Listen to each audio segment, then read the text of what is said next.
તો chapter number 8 ની અંદર છેલ્લે આપણે આયનીકરણ એન્થાલ્પીની ચર્ચા કર્યા પછી ઓક્સિડેશન અવસ્થામાં ઊંચી ઓક્સિડેશન અવસ્થા એ ટોપિક પર છેલ્લે ચર્ચા કરતા હતા અને એમાં આપણે જોયું હતું કે ભાઈ ડી વિભાગની ખાસ કરીને પ્રથમ શ્રેણીના તત્વો ઊંચી ઓક્સિડેશન અવસ્થા ફ્લોરિન અને ઓક્સિજન બેઝ સાથે દર્શાવે એમાં પણ સૌથી ઊંચી ઓક્સિડેશન અવસ્થા તો ઓક્સિજન સાથેના સંયોજનોમાં હોય અમુક ઊંચામાં ઊંચી હોય એના કરતા થોડીક નીચી ઓક્સિડેશન અવસ્થા ફ્લોરિન સાથે બતાવે જ્યારે નીચી ઓક્સિડેશન અવસ્થા દર્શાવી હોય તો બીજા જે હેલોજન છે ક્લોરીન બ્રોમિન અને આયોડિન એની સાથે દર્શાવી શકાય છે એમાં જોવા મળતા અમુક વિશિષ્ટ કિસ્સા જેમ કે કોપર વગેરે એની પણ આપણે ચર્ચા કરી હતી બરાબર ઓક્સાઇડ સંયોજનોમાં ખાલી ઓક્સાઇડ નહીં અમુક ઓક્સો કેટાયનની પણ આપણે ચર્ચા કરી હતી આ બધી ચર્ચા આપણે એ જે તે તત્વ છે એ ઊંચી ઓક્સિડેશન અવસ્થા ક્યારે દર્શાવી શકે એને માટે કરી હતી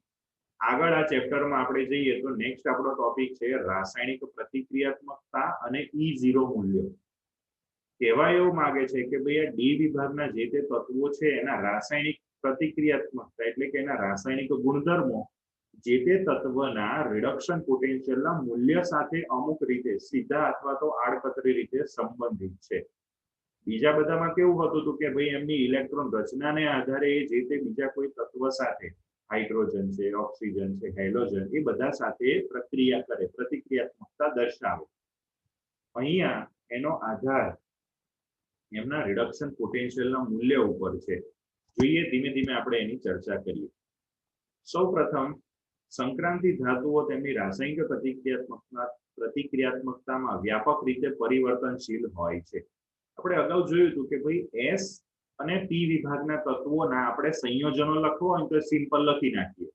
સોડિયમનું ઓક્સિજન સાથેનું સંયોજન એનું સૂત્ર શું થાય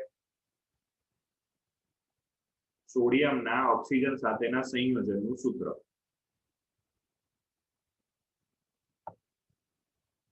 શું થશે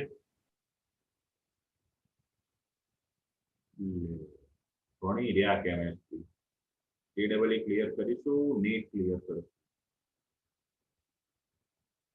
એટલે Na+1 હોય ઓક્સિજન -2 હોય તો સૂત્ર શું થાય Na2O થાય હા મેગ્નેશિયમ કયા સ્વરૂપમાં હોય Mg+2 હોય Mg+2 અને O- 2 એટલે મેગ્નેશિયમના ઓક્સાઇડ સાથેનું સૂત્ર મેગ્નેશિયમના ઓક્સિજન સાથેના સંયોજન ઓક્સાઇડનું સૂત્ર MgO તો આ રીતે આપણે S અને P વિભાગના બિન સંક્રાંતિ તત્વોના સંયોજનો સરળતાથી લખી શકીએ એના સૂત્ર લખી શકીએ એની પ્રક્રિયાઓ પણ આપણે લખી શકીએ પરંતુ ડી વિભાગમાં એવું કોઈ ફિક્સ નહીં કે આની સાથે આટલી જ રીતે જોડાશે આગળ તે પૈકીની અનેક ધાતુઓ પૂરતી વિદ્યુત દળ હોય છે કે જેથી તેઓ ખનિજ એસિડ સંયોજનોમાં ઓગળે છે ખનિજ એસિડ એટલે કેવા acid HCl H2SO4 ready HCl H2SO4 એ બધાને ખનિજ એસિડ કહેવાય અને બીજા એક આવે કાર્બનિક એસિડ એટલે કે આપણા કાર્બોક્સિલિક એસિડ વગેરે તો એ HCl H2SO4 HNO3 જેવા ખનિજ એસિડ સાથે આ બધી ડી વિભાગની જે ધાતુઓ છે એની અંદર ઓગળે છે તો આપણને દેખાય છે પણ એમાં પ્રક્રિયા શું થતી હોય તો કે ભાઈ જે તે આપણી ધાતુ છે જેમ કે આપણી મેંગેનીઝ ધાતુ છે એ મેંગેનીઝ ધાતુ એની HCl સાથે તમે પ્રક્રિયા કરાવો તો એ મેંગેનીઝ ધાતુ MnCl2 બનાવતી હોય મેંગેનીઝ ધાતુ HCl સાથે પ્રક્રિયા કરી MnCl2 બનાવે જેમાં મેંગેનીઝની ઓક્સિડેશન અવસ્થા કેટલી હોય +2 હે ને તો પહેલા મેંગેનીઝ તટસ્થ હતું એમાંથી એ +2 થયું એટલે કે 0 માંથી +2 થયું મતલબ કે ઇલેક્ટ્રોન ગુમાવે છે અને ઇલેક્ટ્રોન ગુમાવતી હોય તો એને વિદ્યુત ધન કહેવાય કે ના કહેવાય આપણી ધાતુઓ ડી વિભાગની ધાતુઓ પૂરતી વિદ્યુત ધન છે એટલે કે સરળતાથી એ લોકો ઓક્સિડેશન પામી શકે છે અને સરળતાથી એ લોકો ઓક્સિડેશન પામે છે એટલે જ એ HCl H2SO4 જેવા ખનિજ એસિડ સાથે પ્રક્રિયા કરી એના સંયોજનો બનાવે છે જ્યારે એ એસિડમાં રહેલા જે H+ છે એ શેમાં ફેરવાશે H2 માં ફેરવાશે કે નહીં ફેરવાય હે ને તો આ જે લાઈન છે એનો મીનિંગ આવો થાય ઓગળે છે મતલબ કે એની સાથે પ્રક્રિયા કરે છે તેમ છતાં અમુક ધાતુઓ એમાં અપવાદ હોય છે, એટલે કે ઊંડા હોય છે, મતલબ તેઓ HCl H2SO4 જેવા ખનિજ એસિડમાં ઓગળતી નથી, મતલબ કે એની સાથે પ્રક્રિયા કરતી નથી, એટલે કે તેઓ સાદા એસિડ સંયોજનો દ્વારા અસર પામતી નથી. આપણે જોયું હતું એવી એક ધાતુનું કોઈ મને ઉદાહરણ આપશે?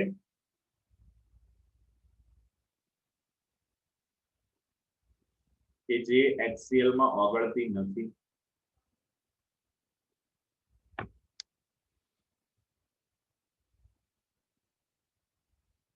આ હતી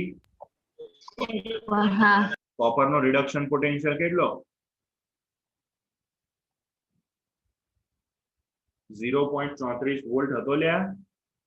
હા હાઇડ્રોજનનો રિડક્શન પોટેન્શિયલ કેટલો?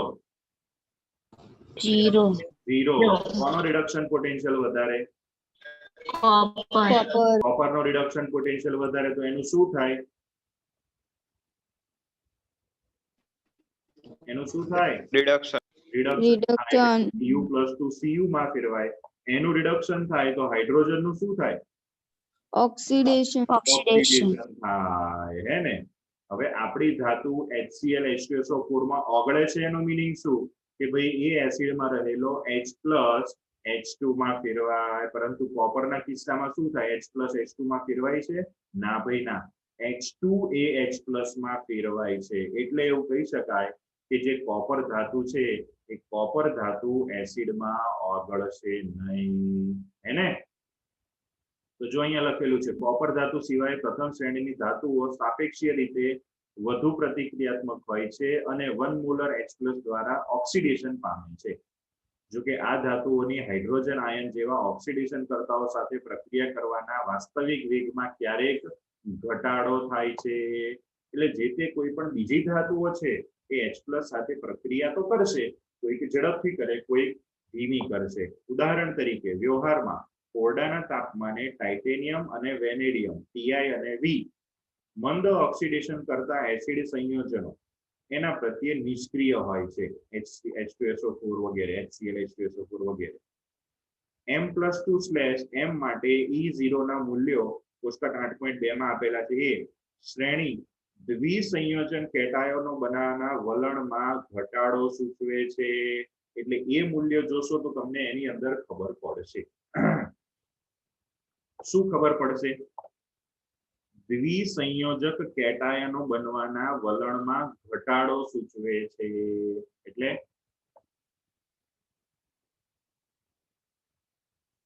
આપણે હમણાં મેંગેનીઝ ને HCl માં ઓગાળી હતી. હા મેંગેનીઝ ને HCl માં ઓગાળી હતી તો Mn કયા સ્વરૂપમાં ફેરવાયું હતું?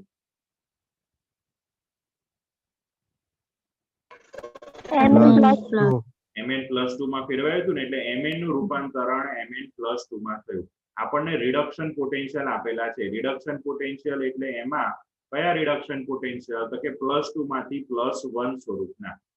હવે Mn+2 માંથી Mn આપણે HCl માં ઓગાળી ત્યારે કઈ પ્રક્રિયા થાય છે? HCl માં મેંગેનીઝ ને ઓગાળી ત્યારે શું થયું? Mn નું રૂપાંતરણ Mn+2 માં થયું ને? ઓકે.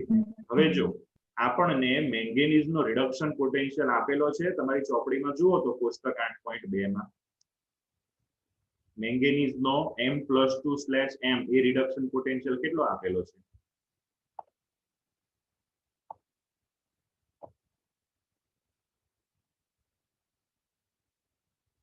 ચલો ચોપડી હોય તો -1.18 આ પ્રક્રિયા માટેનો રિડક્શન પોટેન્શિયલ કેટલો આપેલો છે? -1.18 આપેલો છે. રિડક્શન પોટેન્શિયલ માઇનસ છે તો ડેલ્ટા G ની વેલ્યુ કેવી હશે?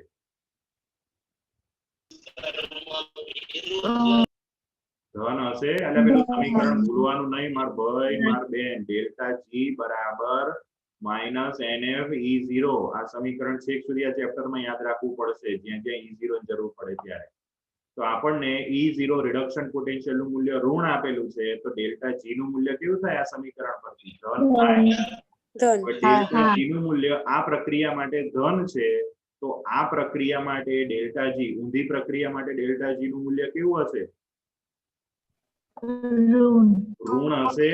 ઋણ હોય તો મીનિંગ શું થાય? ડેલ્ટા જી નું મૂલ્ય ઋણ હોય તો આપમેળે પ્રક્રિયા થાય. મતલબ કે mn માંથી mn+2 માં રૂપાંતરણ આપમેળે થશે. હા. આપમેળે રૂપાંતરણ થશે એટલે શું? એ ધાતુ પાણીમાં HCl માં ઓગળશે. હા કે ના? હા. હા. હવે જેમ જેમ આપણે આગળ જઈએ છીએ મેંગેનીઝ થી આગળ એમ રિડક્શન પોટેન્શિયલ ના મૂલ્ય તમે જોશો તો એને આધારે ખબર પડશે કે મેંગેનીઝ જેટલો મેંગેનીઝ માટે ડેલ્ટા જી નું મૂલ્ય કેવું છે? ઋણ છે હે ને? mn માંથી mn+2 એટલે કે મેંગેનીઝ માટે ડેલ્ટા જી નું મૂલ્ય ઋણ છે.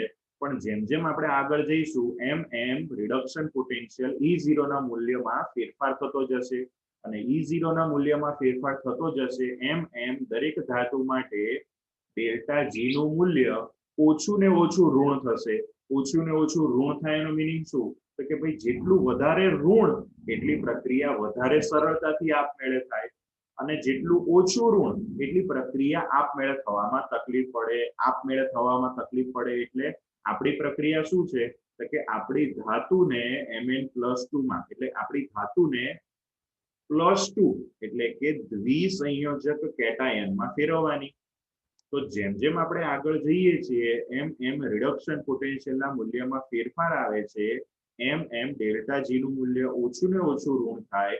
મતલબ કે જે દ્વિસંયોજક કેટાયનો બનવા જોઈએ એ એટલા સરળતાથી બને નહીં. માટે લખેલું છે દ્વિસંયોજન કેટાયન બનવાના વલણમાં ઘટાડો જોવા મળે છે.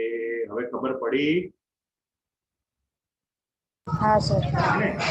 ઓકે, ચલો આગળ જઈએ. E0 ના ઓછા ઋણ મૂલ્ય તરફનું સામાન્ય વલણ પ્રથમ અને દ્વિતીય આયનીકરણ એન્થાલ્પીના સરવાળામાં વધારા સાથે સંકળાયેલું છે. તમે જુઓ તો એમાં E0 નું મૂલ્ય કેવું થાય છે? આગળ જાઓ તો mn થી આગળ જમણી બાજુ પ્રથમ શ્રેણીમાં ઓછું ઋણ થાય છે હા. હે ને? ઓછું ઋણ થાય છે મતલબ કે એની અંદર +2 સ્વરૂપમાં ફેરવવાનું વલણ ઘટે છે. હવે આવું મૂલ્ય ઓછું થવાનું કારણ શું? તો કે ભાઈ એમાં પહેલી અને બીજી જે આયનીકરણ એન્થાલ્પી છે એ વધતી જાય છે. આપણે આગળ જ જોયું હતું કે E0 નું મૂલ્ય રિડક્શન પોટેન્શિયલ નું મૂલ્ય ડેલ્ટા જી ઉપર આધાર રાખે અને ડેલ્ટા જી નું મૂલ્ય એ પ્રક્રિયા સાથે સંકળાયેલા એન્થાલ્પી ફેરફાર ડેલ્ટા એચ સાથે સંબંધ રાખે. હવે આખી પ્રક્રિયાનો ડેલ્ટા એચ એમાં ટોટલ 3 એન્થાલ્પીઓ આવે. પહેલી પરમાણ્વીકરણ એન્થાલ્પી, પછી દ્વિતીય આયનીકરણ એન્થાલ્પી, પહેલી પરમાણ્વીકરણ એન્થાલ્પી, પછી પ્રથમ આયનીકરણ એન્થાલ્પી, પછી દ્વિતીય આયનીકરણ એન્થાલ્પી. આટલી ઉર્જા આપવી પડે અને જલીયકરણ એન્થાલ્પી જેટલી ઉર્જા છૂટી પડે. આ બધાની અંદર આ બધી એન્થાલ્પીઓને આપણે ધ્યાનમાં લેવી પડે. એમાં પહેલી અને બીજી આયનીકરણ એન્થાલ્પી જેમ જેમ આપણે મેંગેનીઝથી આગળ જઈએ એમ વધતી જાય છે. માટે રિડક્શન પોટેન્શિયલના મૂલ્યમાં જે તે ફેરફાર જોવા મળે છે. ઓકે, ચલો આગળ. એ નોંધવું રસપ્રદ છે કે Mn, Ni અને Zn એમાં આગળ પણ અપવાદ હતું. એના E0 ના મૂલ્ય સામાન્ય વલણની અપેક્ષા કરતા વધુ ઋણ હોય છે. તમને પેલો આલેખ યાદ છે રિડક્શન પોટેન્શિયલ વાળો?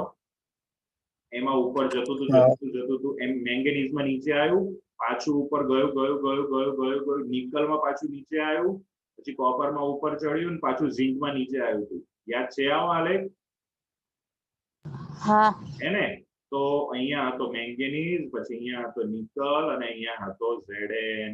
અહીંયા આપણી પાસે છેક ઉપર કોપર ધન રિડક્શન પોટેન્શિયલના મૂલ્ય ધરાવતો હતો. તો આવું એની અંદર જોવા મળતું હતું. એટલે અહીંયા લખેલું છે કે એ ત્રણના E0 રિડક્શન પોટેન્શિયલના મૂલ્ય સામાન્ય વલણની અપેક્ષા કરતા વધુ ઋણ હોય છે. એનું કારણ અહીંયા આપણને સમજાવેલું છે. જે ત્યાં પહેલા હતું એનું એ જ કારણ આપણને ત્યાં એક ટેબલ હતું જમણી સાઈડના પેજ ઉપર, એની નીચે આપેલું હતું 3 નું કારણ. એનું એ જ અહીંયા સમજાવેલું છે. આ જે ચર્ચા કરી એ એમના કયા રિડક્શન પોટેન્શિયલની ચર્ચા કરી? કયા રિડક્શન પોટેન્શિયલની ચર્ચા કરી?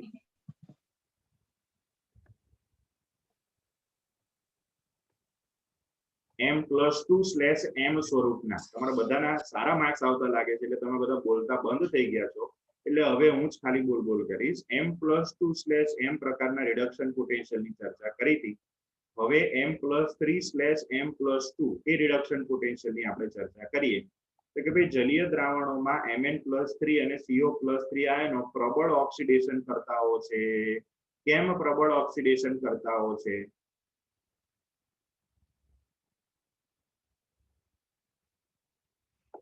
પ્રબળ ઓક્સિડેશન કરતા શું કરે? તો કે બીજાનું ઓક્સિડેશન કરે.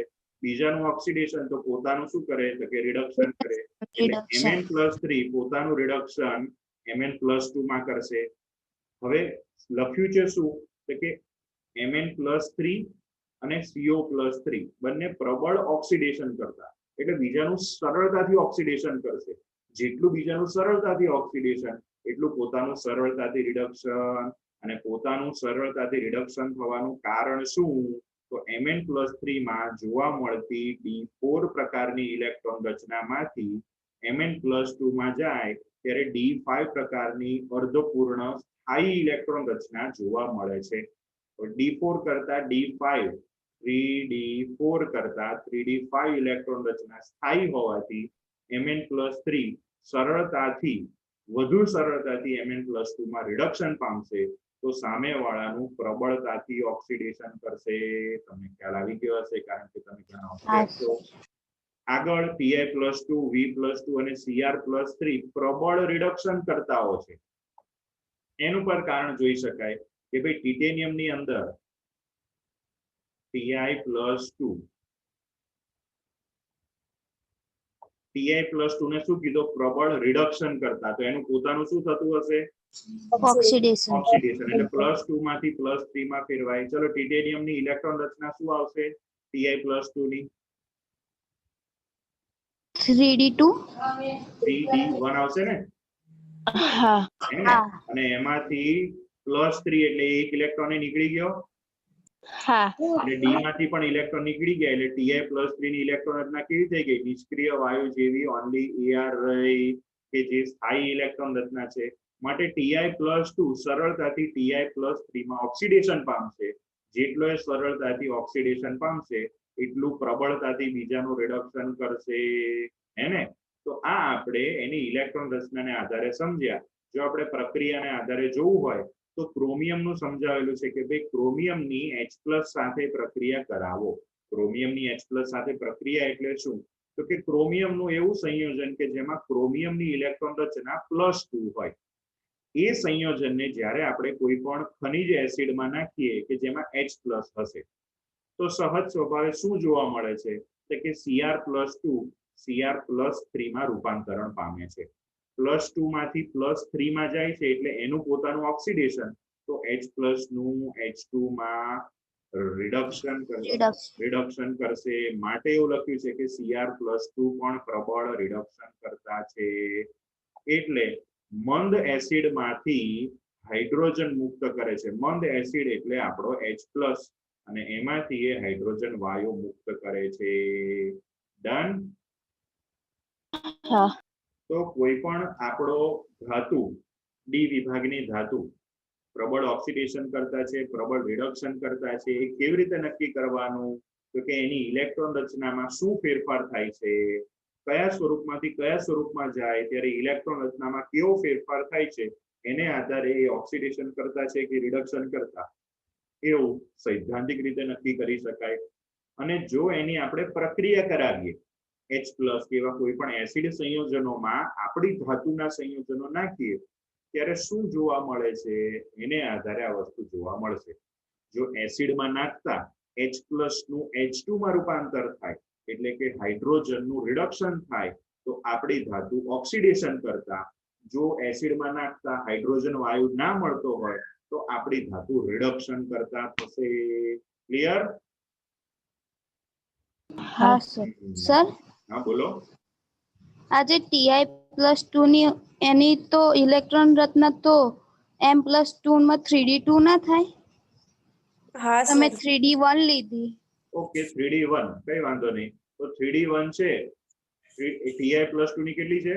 3D2. 3D2 તો 3D2 માંથી 3D1 ઇલેક્ટ્રોન રચના થતી હશે.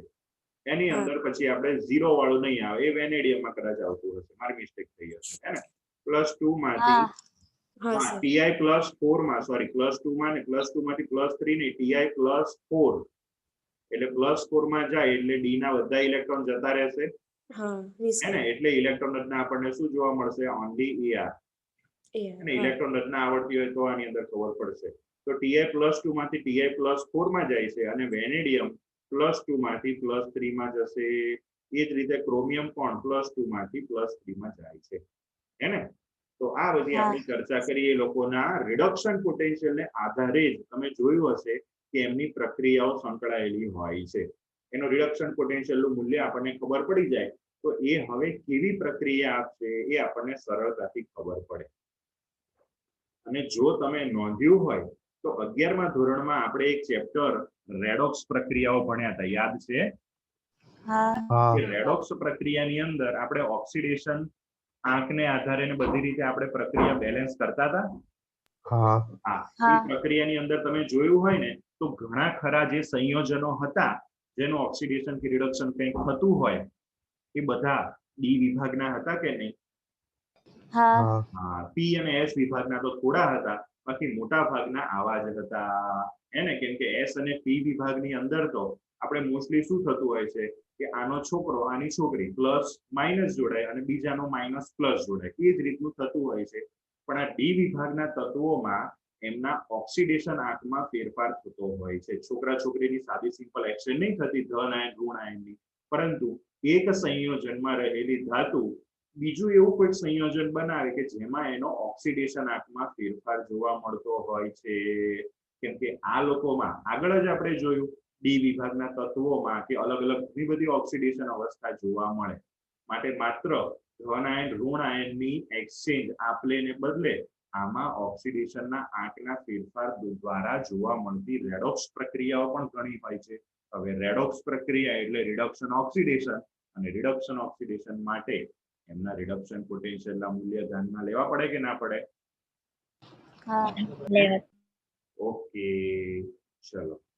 તો આ થઈ ગયા એના રાસાયણિક ગુણધર્મોની ચર્ચા એમના રિડક્શન પોટેન્શિયલને આધારે. આટલે સુધીનું બધું ક્લિયર ભાઈ બધાને? હા ઓકે, ચલો. આગળ હવે શું જોવાનું છે? હવે બધા સાદા સિમ્પલ ટોપિક છે એના ભૌતિક ગુણધર્મોને રિલેટેડ જોઈએ. નેક્સ્ટ કયો ગુણધર્મ આવે છે? ચુંબકીય ગુણધર્મ ચુંબકીય ગુણધર્મ. તો ચુંબકીય ગુણધર્મ વિશે છે ને ચેપ્ટર નંબર 1 માં પણ છેક છેલ્લે ચર્ચા છે. અત્યારે હું થોડીક તમને ચર્ચા કરી દઉં. ચુંબકીય ગુણધર્મ 5 પ્રકારના ટોટલ હોય, એમાંથી 3ની અહીંયા ચર્ચા કરેલી છે. પહેલું એક છે પ્રતિચુંબકત્વ અને બીજું છે અનુચુંબકત્વ. આપણે 11મા ધોરણમાં ઉર્જા સ્તર આલેખ દોર્યા હતા, ચોથા ચેપ્ટર રાસાયણિક બંધનમાં. એને એમાં આપણે જોતા હતા કે આ અણુ અનુચુંબકીય છે, આ અણુ પ્રતિચુંબકીય છે. શેને આધારે નક્કી કરતા હતા?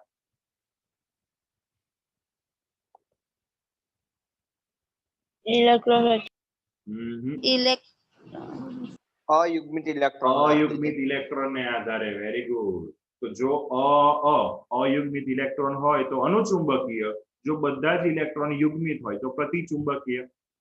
ત્યારે આપણે એને આધારે એનું કારણ જોયું હતું. હવે એની અસર જોવી હોય તો શું લખાય? તો જ્યારે આપણો કોઈ પણ અણુ કે કોઈ પણ પદાર્થ છે એને બાહ્ય ચુંબકીય ક્ષેત્રમાં મૂકવામાં આવે અને જો આપણો પદાર્થ એના તરફ આકર્ષાય બાહ્ય ચુંબકીય ક્ષેત્રમાં તો એને અનુચુંબકીય કહેવાય. જો એનાથી દૂર ભાગે અપાકર્ષણ પામે તો પ્રતિચુંબકીય કહેવાય. તો જો અહીંયા લખેલું છે પ્રતિચુંબકીય પદાર્થો લાગુ પાડેલા એટલે કે બાહ્ય ચુંબકીય ક્ષેત્ર દ્વારા અપાકર્ષાય છે, જ્યારે અનુચુંબકીય પદાર્થો શું થાય છે? આકર્ષાય છે. જે પદાર્થો લાગુ પાડેલા ક્ષેત્ર દ્વારા અતિ આકર્ષણ પામે છે. કેવું આકર્ષણ પામે છે? અતિ એટલે કે પ્રબળ રીતે આકર્ષાય, એને આપણે ત્રીજા પ્રકારના ચુંબકીય પદાર્થો કહીશું લોહ ચુંબકીય. લોહ ચુંબક નામ સાંભળ્યું? લોહ ચુંબક બાજુ કોણ આકર્ષાય? લોખંડ આકર્ષાય. હા લોખંડ કયા વિભાગનું તત્વ? ડી વિભાગ. હે ને? તો ડી વિભાગનું તત્વ છે એટલે નહીં, પણ એની અંદર એવા ગુણધર્મો જોવા મળે છે.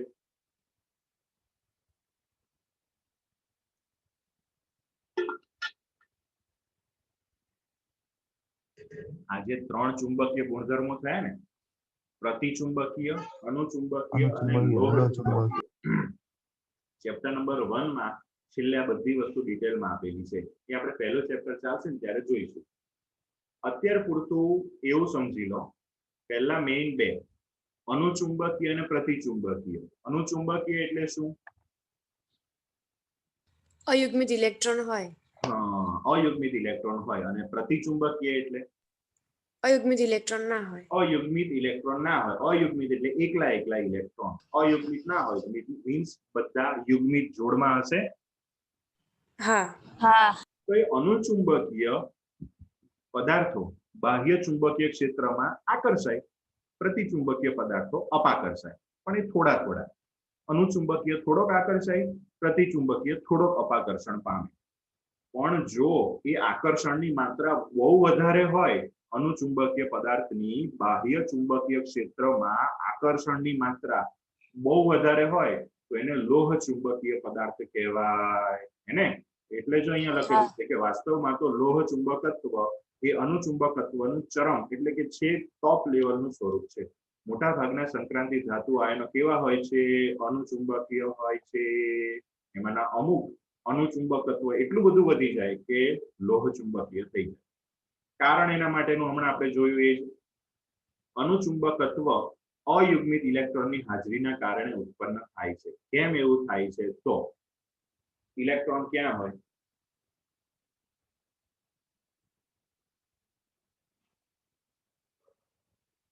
તમારા ઘરે કે મારા ઘરે?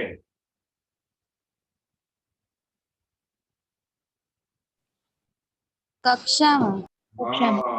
પરમાણુમાં કેન્દ્રની આસપાસ કક્ષામાં હોય. શું કરતા હોય એ લોકો? નાસ્તો કરતા હોય, ચા પાણી? ભ્રમણ કર. ભ્રમણ કર. કેવી રીતે ભ્રમણ કરતા હોય? કેન્દ્રની આજુબાજુ કે પોતાની ધરી ઉપર?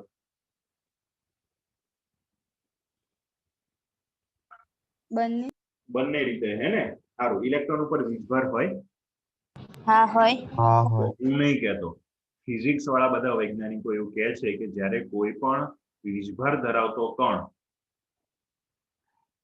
વર્તુળાકાર ગતિ કરતો હોય અથવા તો ભ્રમણ કરતો હોય તો ઇલેક્ટ્રોન એવું જ કરે છે, વર્તુળાકાર માર્ગ પર પણ ગતિ કરે છે, પોતાની ધરી ઉપર પણ ફરે છે. એને લીધે એ ચુંબકીય ક્ષેત્ર ઉત્પન્ન કરે. હું નહીં કહેતો, ફિઝિક્સ વાળા કહે છે. મળો અથવા લખો ફિઝિક્સ વાળા, હે ને? તો એની બંને ગતિઓ છે, પોતાની ધરી ઉપર ભ્રમણની પણ ગતિ છે અને કેન્દ્રની આજુબાજુ પણ ફરે છે, હે ને? હા. તો એવા ઇલેક્ટ્રોન ચુંબકીય ચાક માત્ર ધરાવે છે. જે પદાર્થની અંદર એક કણ હોય કે મોટો પદાર્થ એ ચુંબકીય ક્ષેત્ર ઉત્પન્ન કરતો હોય તો એ ચુંબકીય ક્ષેત્રનું માપન ચુંબકીય ચાક માત્ર દ્વારા થાય. એવું કંઈક હોય છે ફિઝિક્સમાં. ભણ્યા છો તમે? હા. કેને લીધે હોય? જે તેમના ભ્રમણ કોણીય વેગમાન એટલે કે સ્પિન એન્ગ્યુલર મોમેન્ટમ અને કક્ષકીય કોણીય વેગમાનને લીધે હોય છે. ભ્રમણ કોણીય વેગમાન એટલે શું? તો કે એ ફરે છે એટલું એનું કંઈક વેગમાન તો હશે ને પોતાની ધરી ઉપર.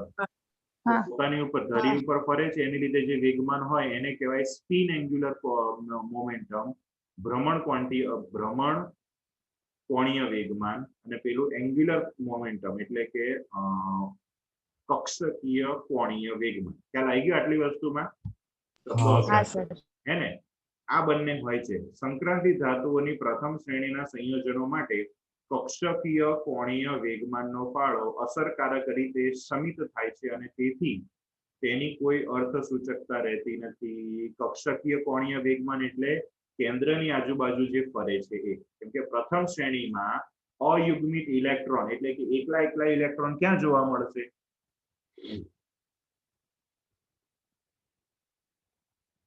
એટલે એકલા ઇલેક્ટ્રોન કઈ જોવા મળશે? એટલે આ ઇલેક્ટ્રોન રચના યાદ રાખો ડી વિભાગની. 4s2 3d1 3d2 3d3 3d4 3d5 3d6 3d7 electron એકલા ક્યાં હોય? 4s માં કે 3d માં? 3D માં. એટલે આ 4s માં બબે હોય છે મારા ભાઈ. આખી પેક હોય છે ને પ્રથમ શ્રેણીમાં.